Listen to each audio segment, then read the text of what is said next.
মেয়েটি বলতেছে, আব্বা আপনি আর পাথর মারেন না, আমার বড় ভাই হচ্ছে। আব্বা গো, আপনি আমাকে এখান থেকে উঠান, আমি বড় ভাই পাইতেছি। এইবার কায়েস বলেন, ইয়া রাসূলুল্লাহ, আমার মেয়েটা বারবার আমাকে লক্ষ্য করে বললেন, কিন্তু আমি পাষাণ বাবা, আমার মেয়েটাকে আমি আর ভালোবাসলাম না, আমার মেয়ের প্রতি আমার আর মমতা হলো না। আমার মেয়েটি চোখের পানি ছেড়ে দিয়া কেঁদে কেঁদে বলে, আব্বা আমাকে উঠাও, তুমি যদি আমাকে বাড়িতে না নাও, আমি কথা দিলাম আপনার বাড়িতে আমি আর কোনোদিন যাব না। আব্বা আপনি আমাকে উঠান, আমি চলে যাব অন্যত্তরে, আমি অন্য দেশে গিয়ে আমার জীবন যাপন করব। ইয়া রাসূলুল্লাহ, আমার মেয়েটি বারবার আরজ করলে আমি বাবা একটু মায়া মমতা করলাম না। আমার মেয়েটিকে লক্ষ্য করে সব থেকে বড় পাথরটা আমার মেয়ের মাথার উপর আমি ছেড়ে দিলাম। ছেড়ে দেওয়ার সাথে সাথে আমার মেয়ের মাথাটা ফেটে গেল।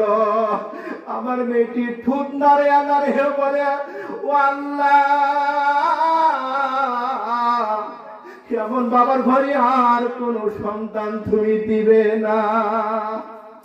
মেয়েটি আর কান্দে আর বলে, আব্বা আমি তোমার জন্য বদদোয়া করে গেলাম, আমি তোমার জন্য বদদোয়া করলাম, আমি তোমাকে কোনোদিন ক্ষমা করব না, তোমাকে কোনোদিন ক্ষমা করব না।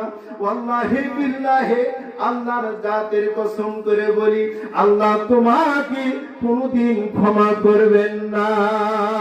ইয়া রাসূলুল্লাহ, আমি যখনই বিছানায় শুয়ে পড়ি, ওই মেয়েটি যেন চিৎকার দিয়ে বলে, আব্বা আমাকে বাঁচাও, আব্বা আমাকে কই গর্ত থেকে উঠাও। ইয়া রাসূলুল্লাহ, আমি যে আর ঘুমাইতে পারি না। ওই মেয়েটি বারবার আমাকে চিৎকার দিয়ে ডাকে, হুজুর তো আমি এখন কি করব? আপনি তো বলেছেন সব গুনাহ আমার মাফ হয়ে যাবে, কিন্তু হুজুর এই গুনাহ আমার মাফ হবে না।